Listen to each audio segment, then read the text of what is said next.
Illusia était un type ordinaire, mais un jour, il se retrouve transformé en œuf de dragon, et il est dans la même situation que Moas Kalka car aucun de ses parents ne s'est présenté à sa naissance.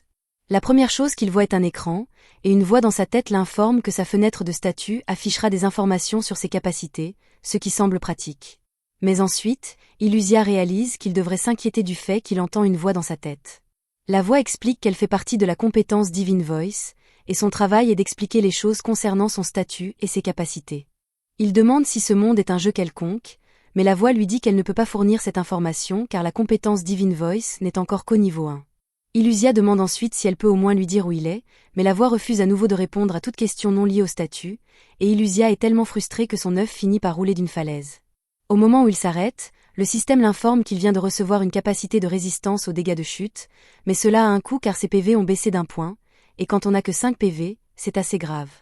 Illusia finit par rouler jusqu'au bord d'un lac, et là il voit son reflet pour la première fois dans ce monde, et c'est à ce moment qu'il réalise qu'il est littéralement un œuf.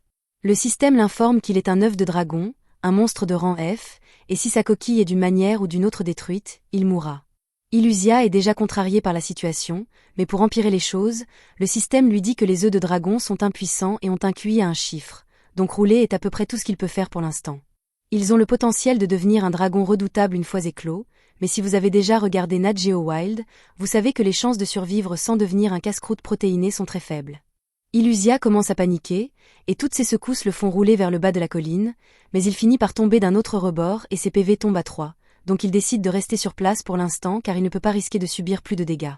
À la nuit tombée, les PV d'Illusia se sont enfin régénérés, il est donc sûr pour lui de recommencer à bouger.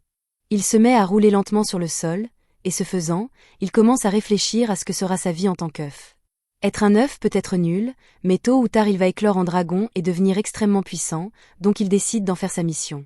Cependant, alors qu'il roule à travers la forêt, il finit par rencontrer une autre créature. Il s'approche un peu pour regarder et découvre que cette chose s'appelle un ver sombre, et selon son écran de statut, il a le titre de mangeur des œufs. Ouais, c'est pas bon. Illusia commence immédiatement à rouler pour sauver sa vie, mais à la vitesse à laquelle le ver le poursuit, simplement s'enfuir ne suffira pas à le sortir de ce pétrin.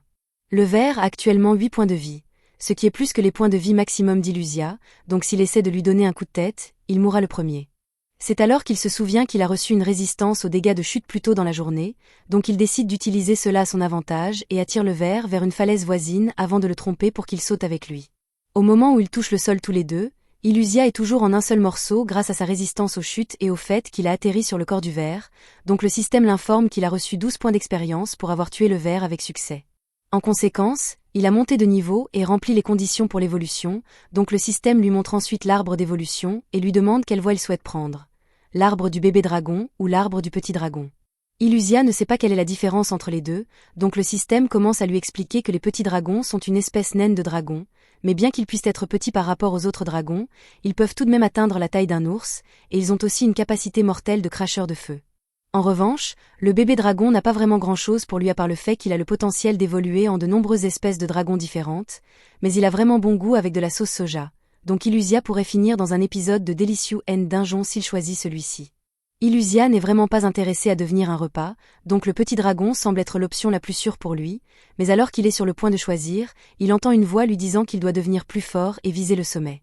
Cette voix était complètement différente de celle du système, et il ne sait pas d'où elle vient, mais elle semblait faire référence à son choix d'évolution.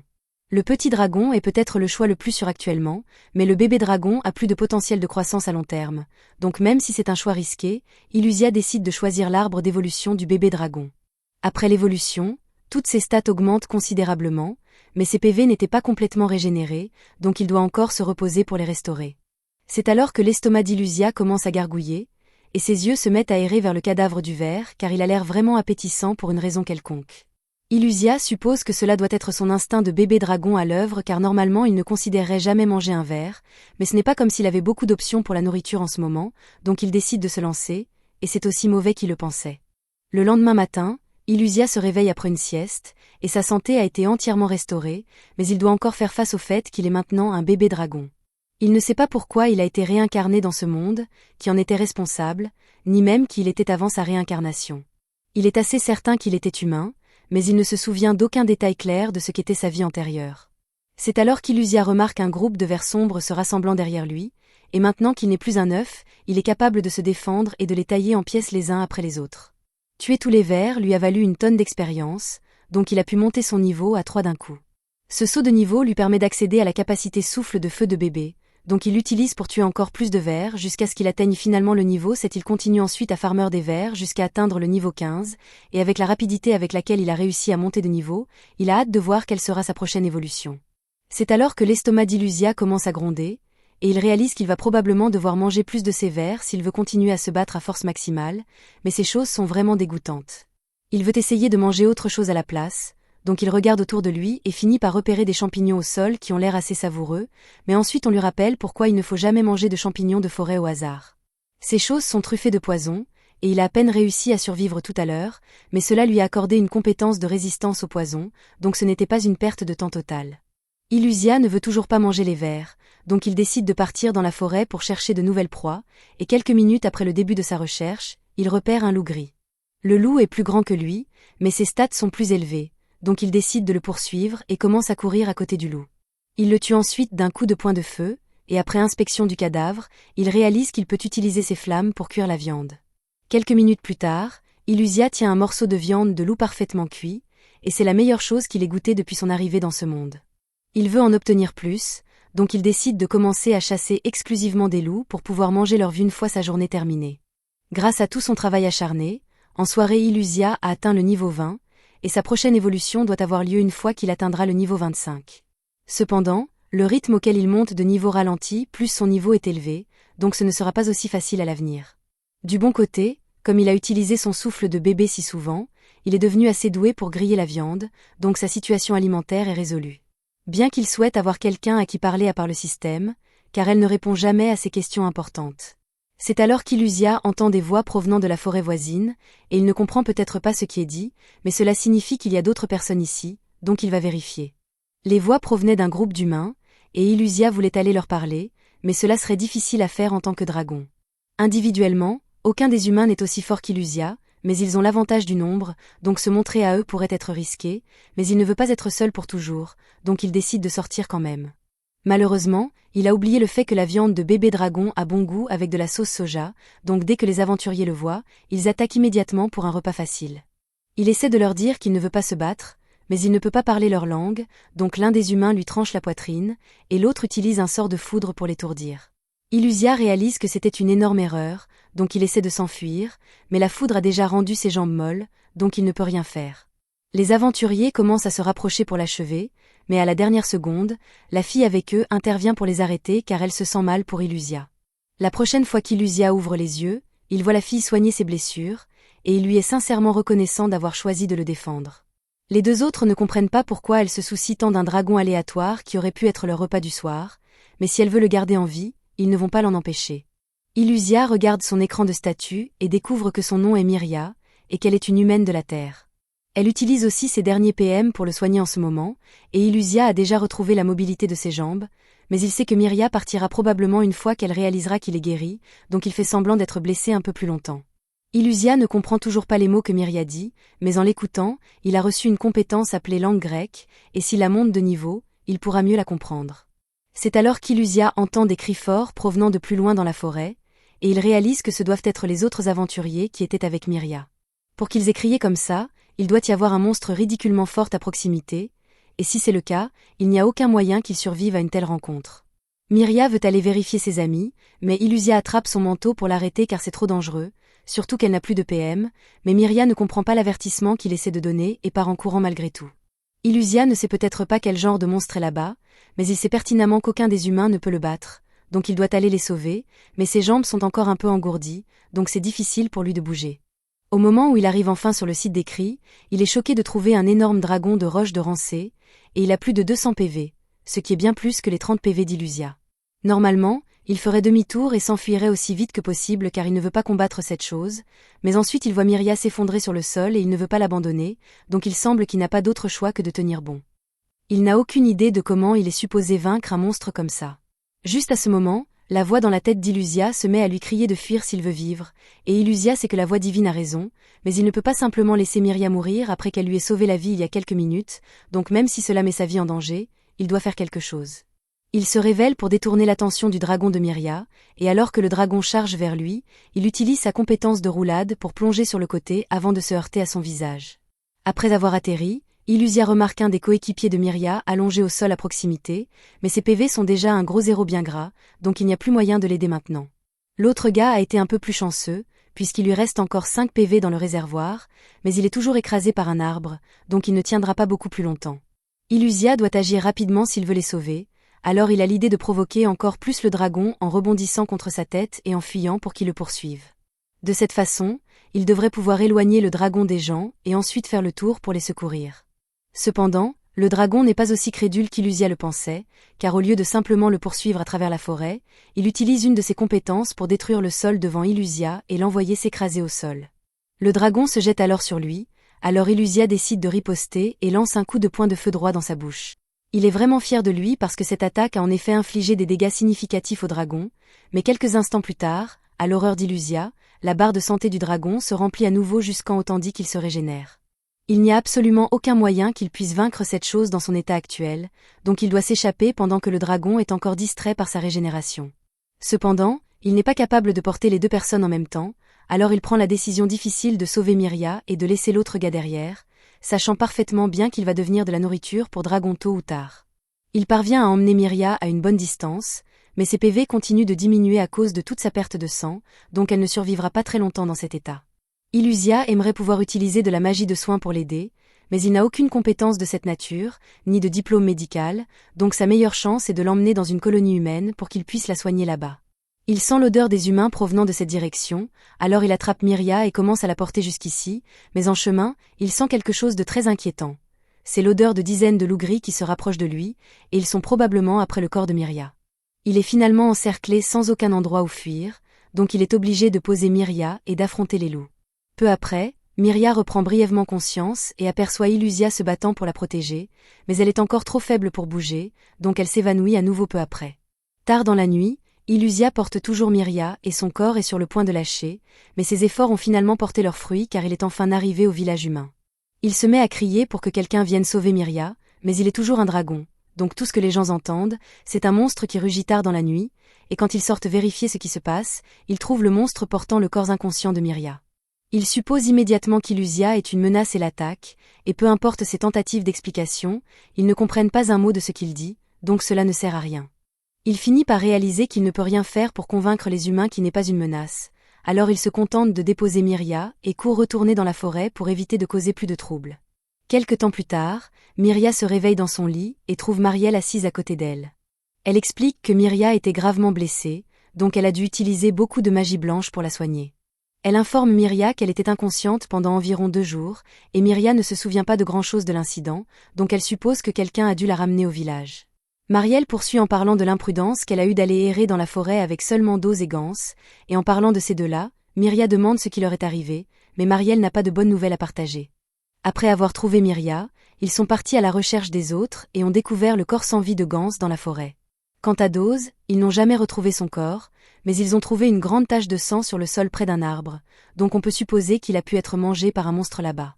Myria fond en larmes en réalisant que ses amis sont partis, et elle s'en veut de ne pas avoir empêché Dose de partir en expédition. Marielle essaie de la réconforter en lui disant que Dose a toujours été un fou impulsif qui ne pouvait pas écouter les avertissements, mais Myria lui dit qu'elle a tort. Dose était peut-être téméraire, mais c'était un bon gars, et il était toujours le premier à combattre les monstres qui menaçaient le village, donc les enfants l'adoraient. Cependant, il accordait un peu trop de valeur à sa fierté de guerrier, car une nuit au bar, un type quelconque lui a dit qu'il ne pourrait pas vaincre un dragon de roche quoi qu'il fasse, et il a malheureusement pris cela personnellement, parce que le lendemain, il a décidé qu'il allait sortir et vaincre le dragon de roche avec Gans. Myria a essayé de lui dire que c'était une mauvaise idée, mais il était déjà bien décidé dans son plan, donc elle a fini par les accompagner parce qu'elle voulait s'assurer qu'il reviendrait vivant, mais cela n'a pas si bien fonctionné. Marielle dit que c'est l'orgueil de Dose lui-même qui l'a tué, donc Myria doit s'assurer de ne jamais faire la même erreur. Mais à part cela, elle dit à Myria qu'elle a fait du bon travail pour revenir ici par elle-même malgré la gravité de ses blessures. Myria est surprise d'entendre Marielle dire qu'elle est revenue par elle-même, car elle est sûre d'avoir été inconsciente tout le temps. Marielle ne sait pas de quoi elle parle, car elle pensait que Myria avait marché jusqu'au village, moment où elle a été vue en train d'être attaquée par un bébé dragon. Mais Myria explique qu'elle a été assommée par le dragon de roche au plus profond de la forêt, donc il est impossible qu'elle soit revenue par elle-même. Elle commence à se demander si elle ne se trompe pas dans l'enchaînement des événements, mais juste à ce moment, elle se rappelle avoir vu Illusia combattre les loups, et elle pense que c'est peut-être lui qui l'a sauvée. Mais elle n'a aucun moyen de le savoir, puisque personne n'a bien vu le monstre avant qu'il ne retourne dans les bois. Pendant ce temps, Illusia vient de se réveiller d'une sieste, et il semble que toutes ses blessures soient enfin guéries. Il savait déjà que se reposer l'aiderait à récupérer, mais il trouve fou qu'il puisse guérir de presque n'importe quoi juste en faisant une sieste. S'il était rené en tant qu'humain, cela lui prendrait probablement beaucoup plus de temps pour guérir, mais en parlant de guérison, il se demande si Myria va bien maintenant. Il ne peut pas vraiment aller au village vérifier, puisque les villageois l'attaqueraient à vue, donc il n'a aucun moyen de savoir si elle a survécu ou non. Il avait pensé qu'il était plus fort simplement parce qu'il avait gagné des niveaux, mais en réalité, il est toujours aussi puissant que lorsqu'il était un œuf. S'il avait été plus fort, les choses auraient peut-être tourné différemment face au dragon, et il aurait peut-être pu sauver l'autre gars aussi, mais il ne sert à rien de ressasser le passé maintenant, donc il doit simplement se concentrer sur le fait de devenir plus fort à partir de maintenant. Plus tard dans la journée, Illusia traque une colonie de vers noirs et se prépare à les utiliser comme ferme à XP personnel. Il commence un génocide complet sur toute la colonie de vers noirs, et quand il a terminé, pas un seul ver n'est laissé en vie, et il est officiellement monté au niveau 25, ce qui signifie qu'il peut enfin évoluer à nouveau. Il va immédiatement s'asseoir au bord du lac pour se mettre à l'aise et demande au système de commencer le processus d'évolution. On lui demande alors de choisir entre 5 choix d'évolution différents.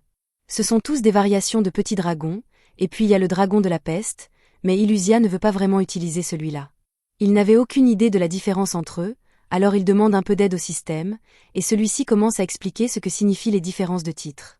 Avec les petits dragons, ils deviennent forts très rapidement, mais ils ont un plafond de niveau plus bas, donc ils n'ont pas beaucoup de potentiel de croissance dans leurs dernières années. Quant aux dragons enfants, ce sont essentiellement des versions plus avancées des bébés dragons, mais ils conservent le haut potentiel de croissance des bébés dragons. Tandis que les mini-dragons sont en quelque sorte entre les deux, avec moins d'évolution potentielle, mais un arbre d'évolution stable. D'après l'explication qu'il vient d'obtenir, Illusia pense qu'il devrait opter pour une des variantes de dragon enfant, mais avant de faire son choix, il demande une description détaillée de ce que chacun peut faire. Le système explique que les dragons nombreux sont une espèce au développement individuel lent et au choix d'évolution limité, mais aux bonnes perspectives d'avenir. Cela semble bien, mais Illusia n'est pas fan du tout développement précoce lent. Ensuite, il y a le mini-dragon ange, et c'est essentiellement un esprit protecteur qui jure de vivre pour le bien des autres. Il peut utiliser une magie de soin puissante, et cela semble attrayant pour Illusia, puisqu'il se souvient comment Myria utilisait sa magie de soin, et cela serait utile d'en avoir, mais le mini-dragon ange a aussi un potentiel de combat extrêmement limité, donc il ne serait pas très utile dans un combat, et il a besoin de quelque chose qui puisse survivre dans cette forêt hostile. L'option suivante est le dragon enfant, et le système l'informe que c'est à peu près la même chose que sa forme de bébé dragon, mais avec toutes ses statistiques grandement augmentées. De même avec le dragon marbré enfant, mais la principale différence là est qu'il possède une mutation qui lui donne un motif à poids et une haute affinité avec la magie. Illusia penche pour le dragon marbré enfant sur ce coup, puisque l'idée d'une magie puissante lui semble vraiment bonne, mais ensuite le système poursuit en expliquant les détails concernant le jeune dragon de la peste. C'est le premier stade d'un dragon maléfique qui répand le désastre, mais Illusia arrête le système là parce qu'il ne veut pas du tout être un dragon maléfique. Les gens sont déjà assez méfiants autour de lui comme ça, donc s'il devient quelque chose avec « répandre le désastre » dans sa description, il ne se fera jamais d'amis. Mais juste à ce moment, le système mentionne que le dragon de la peste possède la capacité de se transformer en humain, et entendre cela le fait immédiatement reconsidérer son choix. S'il peut prendre une forme humaine, alors il pourra enfin parler à d'autres personnes et se faire des amis, et même si cela signifie qu'il doit devenir un dragon maléfique, cela pourrait en valoir la peine. Il a l'impression qu'il va regretter ça plus tard, mais il n'aura jamais l'occasion de passer du temps avec Myria à moins de débloquer une transformation humaine, et être un dragon de la peste ne signifie pas nécessairement qu'il doit aller répandre des épidémies, alors il promet d'être un bon et honnête dragon de la peste. Illusia entame alors le processus d'évolution, mais il commence à le regretter un peu car il a l'air plutôt effrayant maintenant. Du bon côté, le système l'informe qu'il a obtenu beaucoup de nouvelles compétences avec sa nouvelle forme, donc il est impatient de les tester. Le système lui dit qu'il a débloqué le pouvoir du vol et des crocs venimeux, ainsi que la compétence de maladie, de souffle et de paralysie, mais il n'est pas trop content de ça. Il a aussi reçu le titre de calamité ambulante et de malfaiteur, donc Illusia commence à se demander si c'était vraiment une bonne décision après tout, et pour empirer les choses, il n'a même pas reçu la transformation humaine dont le système lui avait parlé. Il commence à paniquer car la raison même de cette transformation était de devenir humain, mais le système refuse d'expliquer comment il est censé faire ça, donc il est pratiquement fichu. Il se couche près du lac dans le désespoir pendant un moment, mais il n'y a pas d'intérêt à rester fâché éternellement face à la situation, donc il décide de tirer le meilleur parti de ce qu'il a et commence à vérifier ses compétences. Il est aussi curieux de savoir d'où vient la voix divine du système, mais le système refuse de répondre à ce genre de questions, donc il change de sujet et demande à propos d'une de ses compétences appelée puissance des écailles de dragon. Le système explique qu'en battant des ailes, Illusia peut créer un miasme mortel qui affectera négativement tout ce qui se trouve dans la zone, et au niveau maximum, ce serait assez puissant pour anéantir une nation entière. Illusia n'aime vraiment pas ce que cela implique, donc il décide de tester un peu ce pouvoir, et effectivement, dès qu'il ouvre ses ailes, une fleur à proximité fane instantanément. Il est furieux car cette compétence fait de lui une arme biologique ambulante, et aucun humain ne voudra s'approcher de lui comme ça. Le système explique ensuite la deuxième compétence d'Illusia, le souffle de maladie, et c'est essentiellement ce à quoi on s'attend. Être touché par ce souffle vous donnera une maladie aléatoire, allant d'un simple rhume au cancer, donc il est capable d'anéantir des civilisations entières. Cela ne va vraiment pas aider l'objectif d'Illusia de devenir un gentil, mais il reste au moins un peu d'espoir car il a obtenu un titre appelé le tout petit héros lorsqu'il a sauvé Myria. Le système explique que ce titre est obtenu en faisant preuve d'un courage et d'une gentillesse modeste envers autrui et qu'un jour, il pourrait mener au statut complet de héros, qui s'accompagne d'un important bonus de dégâts. Il espère que s'il fait monter ce titre de niveau, il pourra éviter de devenir un dragon maléfique, mais il a d'autres titres à gérer. Le titre de malfaiteur est obtenu en laissant une montagne de cadavres sur son passage, ce qu'Illusia mérite un peu après ce qu'il a fait à ses loups. Ce titre augmente légèrement les dégâts des attaques de l'attribut ténèbres, mais il rend aussi l'apprentissage des sorts de guérison plus difficile, et Illusia pique une crise en entendant ça car il voulait vraiment apprendre un peu de magie de guérison. Pendant ce temps, dans le village humain, Myria aide actuellement Mariel à effectuer la maintenance des barrières placées tout autour du village. Ces barrières diffusent essentiellement un message qui pousse inconsciemment les monstres à rester à l'écart de cette zone, mais ce n'est pas parfait puisque tout monstre ayant une volonté particulièrement forte pourrait les traverser s'il avait un objectif en tête. Myria demande à Mariel si cela signifie que le monstre dont ils ont parlé est venu ici intentionnellement, mais elle n'a aucun moyen de le savoir puisqu'elle n'était pas là à ce moment-là. Myria se souvient encore qu'Illusia l'a défendue, donc elle ne peut pas se débarrasser de l'impression qu'il essaie d'aider, mais elle n'est toujours pas sûre. Mariel veut vérifier toutes les barrières autour du village pour s'assurer qu'il n'y a rien d'anormal, mais Myria ne peut pas sortir Illusia de sa tête, donc elle demande à Mariel s'il est possible qu'un monstre veuille sauver un humain. Mariel commence à s'inquiéter que Myria développe peut-être des tendances furie vu à quel point elle parle de monstres maintenant, mais elle le nie et dit qu'elle est juste curieuse et qu'elle voulait en savoir plus sur les monstres. Mariel ne voit aucun mal à expliquer les choses, donc elle informe Myria que les monstres sont capables d'évoluer vers différentes formes après avoir atteint un certain niveau. Ils peuvent monter de niveau en chassant d'autres monstres, et ils deviennent de plus en plus puissants à chaque évolution. Myria est fascinée par l'histoire, mais elle se demande comment les gens du passé ont réussi à comprendre le fonctionnement des évolutions des monstres. Mariel explique que de temps en temps, il y a des personnes spéciales qui peuvent entendre quelque chose appelé la voix divine. Cette voix fournit des informations sur les monstres, les niveaux et les titres tels que héros et saints. C'est grâce à la voix divine que l'humanité en sait autant sur le processus d'évolution, et même si le monstre a vraiment sauvé Myria, Mariel est certaine que la prochaine fois qu'elle le verra, il aura évolué en une forme plus terrifiante et féroce, prêt à la tuer à vue. Myria ne pense pas que ce soit vrai, mais Mariel lui dit que les monstres agissent généralement par instinct seul, donc ils feront n'importe quoi pour gagner en puissance, et cela les rend incompatibles en tant que compagnons. Pendant ce temps, dans la forêt, Illusia a finalement accepté sa nouvelle forme de dragon de la peste, et il prévoit de faire monter le niveau de ses traits de héros pour ne pas finir par devenir un roi démon à un moment donné. Il veut aussi apprendre les conditions nécessaires pour cette transformation humaine afin de pouvoir enfin aller dans ce village humain et voir Myria, et la première étape de ce plan est de monter de niveau, donc il commence à chercher des monstres faibles à proximité qu'il peut farmer. Cependant, alors qu'il marche dans la forêt, il commence lentement à réaliser que quelque chose ralentit ses mouvements. Il lève alors les yeux et trouve une toile d'araignée géante juste au-dessus de sa tête, et un moment plus tard, l'araignée descend pour l'attaquer. L'araignée est en fait assez forte, donc il n'est pas sûr de pouvoir la battre, mais quand l'araignée essaie de le frapper avec une de ses toiles, il utilise son souffle de feu pour se défendre, et c'était apparemment très efficace. Il est un peu plus confiant dans ses chances de gagner, maintenant qu'il sait que l'araignée est faible au feu, mais elle a encore beaucoup de points de vie à épuiser, donc il va devoir essayer autre chose. Il lacère l'araignée avec ses griffes et utilise en même temps sa capacité de paralysie, mais même après l'avoir attaquée pendant un moment, l'araignée n'a perdu que la moitié de sa santé et elle est furieuse. À ce rythme, Illusia ne pourra pas la battre dans son état actuel, donc il décide de prendre la fuite, mais l'araignée commence à le poursuivre. Il essaie de s'échapper en utilisant sa compétence de vol, mais pour une raison quelconque, ça ne fonctionne pas, donc il est coincé au sol pour l'instant. 10 minutes plus tard, L'araignée le poursuit toujours, et elle doit vraiment être déterminée à éliminer Illusia car elle n'a même pas ralenti une seule seconde. Comme Illusia a beaucoup roulé, sa compétence de roulade passe du niveau 2 au niveau 3, et cela signifie qu'il peut aller beaucoup plus vite, distançant l'araignée, mais cela lui vaut aussi le titre de coureur poule mouillée. Illusia accepte d'être traité de lâche si cela signifie qu'il vit pour combattre un autre jour, mais il réalise soudainement qu'il se dirige tout droit vers une falaise massive et une chute pareille signifie une mort certaine pour lui. Il envisage de tourner à droite, mais alors l'araignée continuerait à le poursuivre, donc sa meilleure chance est d'atteindre l'autre côté du ravin. Il ne comprend toujours pas comment sa compétence de vol est censée fonctionner, mais tant qu'il peut gagner suffisamment de hauteur avec son saut, il peut chevaucher les courants d'air avec ses ailes et planer jusqu'à la sécurité. Cependant, alors qu'Illusia pensait qu'il était enfin en sécurité, il regarde en arrière et découvre que l'araignée a construit un pont de toile pour traverser le ravin, donc elle est toujours sur ses talons.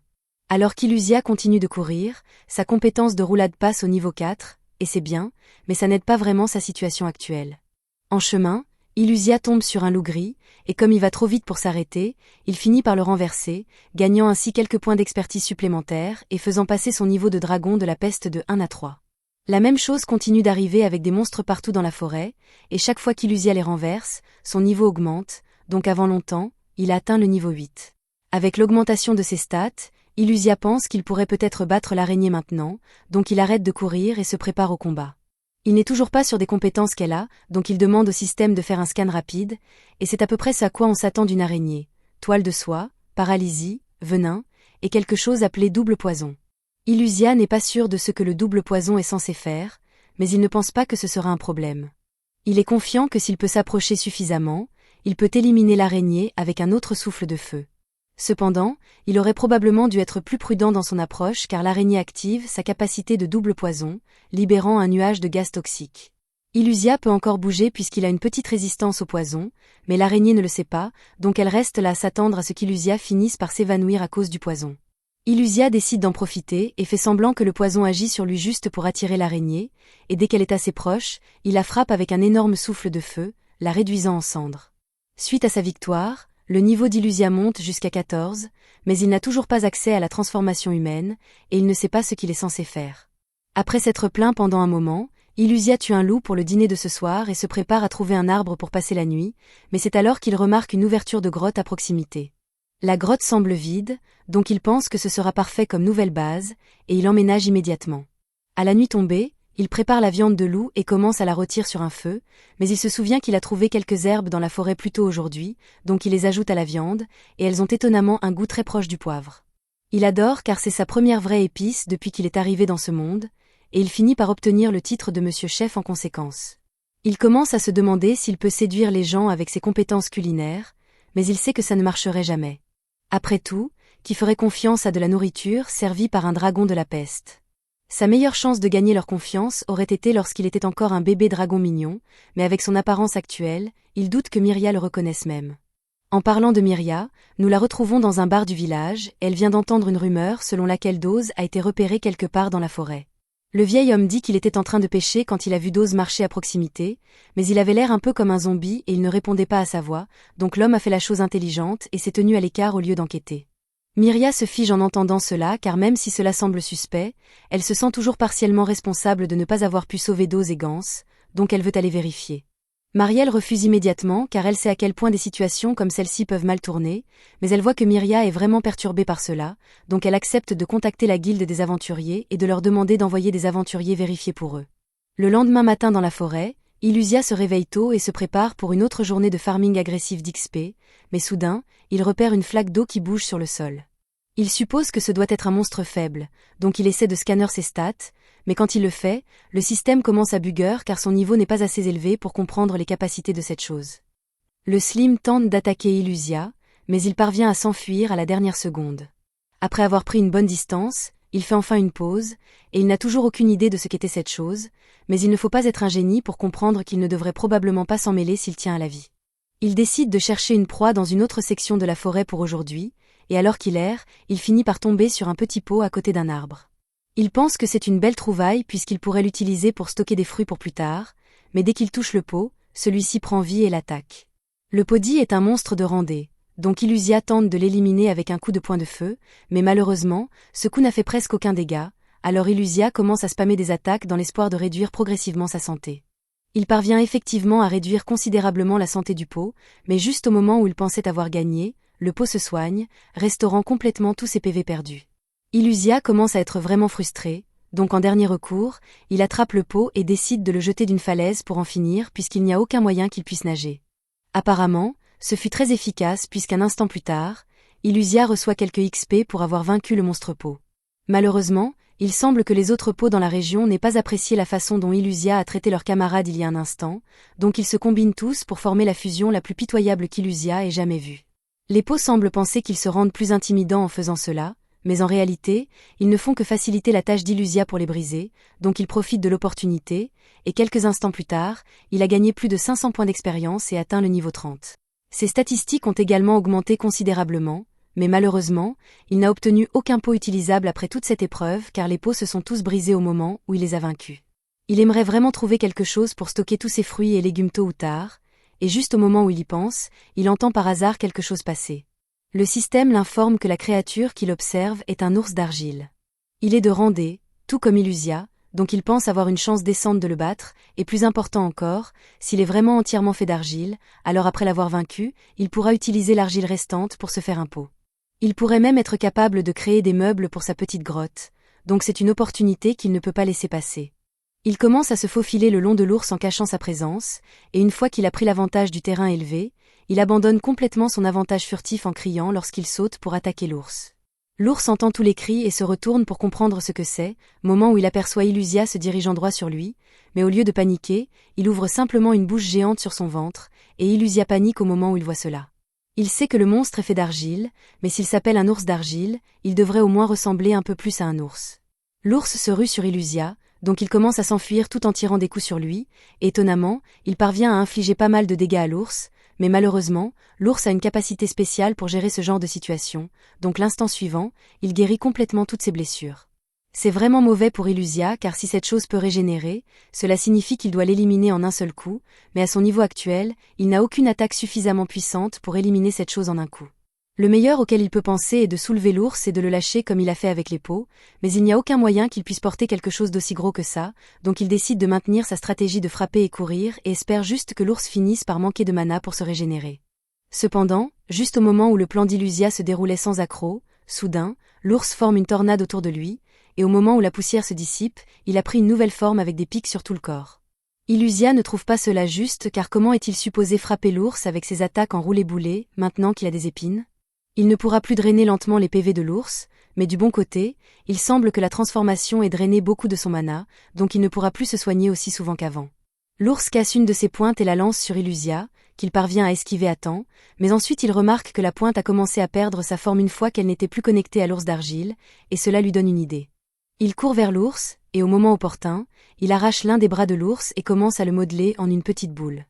Il saute ensuite en l'air avec cette boule et se prépare à frapper l'ours avec autant de force qu'il peut rassembler, le détruisant complètement en une seule fois.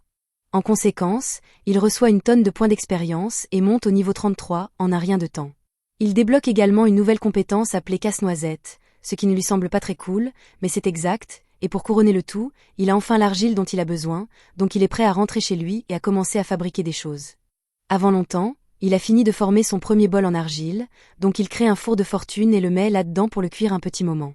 En attendant, il prévoit d'aller chercher de la nourriture, donc il sort dans la forêt et commence à chercher des plantes. Il trouve quelques champignons près des arbres, et le système l'informe que ces choses sont des champignons foudroyants. Ils ne sont pas capables de porter des fruits et ont tendance à aspirer les nutriments des plantes voisines, mais ces nutriments volés les rendent très délicieux. Cela dit, ils ont un léger effet de paralysie, donc il doit faire attention à cela. Illusia sait qu'il n'a pas de résistance à la paralysie, donc il décide de passer son tour pour ses champignons cette fois-ci. Il continue à chercher de bonnes plantes à manger, et il finit par tomber sur une plante rose intéressante, mais il s'avère que c'est une fleur carnivore, donc il la coupe en un instant. Le système l'informe que la fleur carnivore est une plante rare qui peut manger des animaux. Cependant, elle peut digérer le sel, donc la majeure partie est stockée dans le sac blanc à la base de la plante. C'est une très bonne nouvelle pour Illusia car cela signifie qu'il peut enfin utiliser du sel dans sa préparation de repas, même si la source de sel peut être un peu dégoûtante. Pendant ce temps, dans le village humain, Myria désobéit aux ordres de Mariel et se dirige vers la forêt malgré le danger car elle croit que Dose pourrait encore être en vie, et si c'est le cas, elle veut le retrouver. Elle n'a aucune garantie que ce que le vieil homme a dit était vrai ou si c'était vraiment Dose, mais elle se sent tellement coupable de ne pas avoir arrêté ces deux-là d'aller dans la forêt par eux-mêmes et de faire face à des dangers pour lesquels ils n'étaient pas prêts. C'est exactement pourquoi elle a décidé d'aller dans la forêt par elle-même, où elle affrontera probablement des dangers pour lesquels elle n'est pas prête, mais qu'est-ce qui pourrait arriver de pire? De retour du côté d'Illusia, ils trouvent un autre groupe de champignons, et ceux-ci apparemment peuvent marcher et attaquer une fois qu'ils atteignent leur pleine maturité, mais jusque-là, ce ne sont qu'un tas de champignons ordinaires poussant hors du sol, et cela les rend parfaits pour son dîner. Ils repèrent également un autre groupe de champignons à proximité, et ceux-ci apparemment ont une valeur de rang A. Le système l'informe qu'ils sont incroyablement précieux, donc s'ils sont cultivés correctement, ils peuvent rapporter une fortune, et Illusia est excitée d'entendre tout cela, mais quand il demande au système de lui dire ce que les champignons font réellement, le système explique que les champignons sont utilisés pour fabriquer des drogues, et Illusia les brûle immédiatement tous jusqu'au sol parce qu'il n'essaie pas de devenir un dealer de drogue. Pendant que cela se passe, Miria continue de se frayer un chemin dans la forêt, et elle est obligée de se cacher de toutes sortes de monstres parce qu'elle n'a aucun moyen de les combattre seule, pourtant elle continue d'avancer. Quant à Illusia, il est toujours en train de chercher de la nourriture, et il tombe par hasard sur des bailles poussant le long d'un arbre. Les baies sont une épice de rang B très recherchée parmi la noblesse, et elle vaut tellement que c'est essentiellement le safran de ce monde. Illusia n'avait aucune idée que les fruits de cette forêt pouvaient être si précieux, mais comme il a un approvisionnement régulier, il est impatient de rentrer chez lui et de les essayer avec le dîner ce soir. Miria est toujours sur son chemin dans la forêt, et elle commence à avoir des doutes à ce sujet car aller plus loin dans la forêt serait un peu trop dangereux. Après tout, on ne sait jamais quel genre de monstre terrifiant peut se tapir au fond de ces bois, attendant de la dévorer. Pendant ce temps, le monstre terrifiant en question est occupé à s'extasier sur son énorme butin de bail. Miria décide qu'il pourrait être plus sûr de jeter un coup d'œil à la périphérie de la forêt avant de risquer sa vie en allant trop profondément, ce qui est probablement une bonne idée. Plus tard dans la nuit, Illusia installe des champignons luminescents dans sa grotte pour un éclairage naturel, et ses bols en argile sont enfin cuits donc il peut enfin les utiliser pour cuisiner. Il ramasse tous les ingrédients qu'il a récoltés tout au long de la journée et les jette dans le pot pour se faire un ragoût, et il est vraiment content d'avoir trouvé ce sel plus tôt car cela rend la nourriture tellement meilleure. C'est le premier vrai repas qu'il ait eu depuis son arrivée dans ce monde, et bien que ses compétences culinaires aient peut-être encore besoin de travail, c'est la première fois depuis un moment qu'il a l'impression d'être une personne normale. Il lui reste encore beaucoup d'argile, donc il prévoit de faire quelques tasses aussi, et peut-être même de décorer un peu l'intérieur de la grotte. Le lendemain matin, nous voyons une calèche traverser la région avec 2 passagers, et il s'avère que ce sont les aventuriers envoyés par la guilde pour enquêter sur l'activité monstre étrange qui a lieu récemment dans cette forêt. Plus tard dans la journée, Illusia retourne dans sa grotte après une chasse réussie, et nous voyons qu'il a été assez occupé avec son artisanat puisque sa pièce est maintenant remplie de toutes sortes de poteries. Il a également commencé à dépecer des loups et à collecter leur peau pour pouvoir faire de vêtements plus tard. Il s'est maintenant assez habitué à vivre dans ce monde, et il a même commencé à conserver de la nourriture pour ne pas avoir à s'inquiéter de chasser tous les jours. Malheureusement, il n'a pas encore compris comment empêcher les créatures aléatoires de tout manger en son absence, mais il a une idée maintenant. Il prévoit de faire un lot spécial de jerky chargé avec chaque plante vénéneuse qu'il peut trouver, pour que tous ces singes y réfléchissent à 2 fois la prochaine fois qu'ils toucheront sa nourriture. Il part chercher des ingrédients vénéneux qu'il peut trouver, et il finit par errer dans un champ de fleurs colorées, mais alors qu'il est dans le champ de fleurs, il tombe sur un monstre qu'il n'a jamais vu auparavant. Le système lui dit que ce monstre s'appelle la princesse venimeuse, et elle possède une myriade de compétences liées au poison, donc Illusia reste sur ses gardes autour d'elle. Malheureusement, le lézard a réussi à le distraire assez longtemps pour se faufiler derrière Illusia et le mordre à l'épaule. Et même si Illusia a une certaine résistance au poison, le poison de la princesse venimeuse n'est pas une blague, donc avant longtemps, il s'évanouit sur le sol à cause de la douleur. C'était la fin de l'épisode 4. Abonnez-vous pour ne pas manquer le prochain.